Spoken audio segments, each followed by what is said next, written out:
Uncle ওই বিয়েটা আমার ঠিক হয়ে গেছে। আরে বাহ বেটা, কনগ্রাচুলেশন।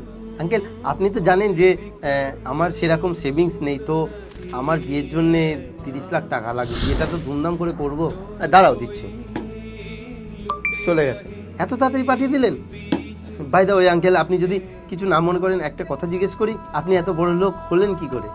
আমিও তোমার মতো মধ্যবিত্ত ফ্যামিলি থেকে বিলং করতাম।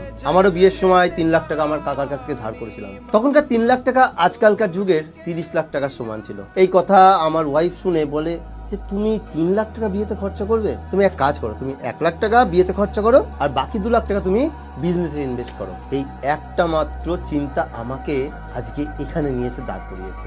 বিয়েটা ধুমধাম করে করবে কি বিয়ের পরের লাইফটা ধুমধাম করে কাটাবে? তুমি বুদ্ধিমান, তুমি এটা যথেষ্ট ভালো বুঝতে পারবে।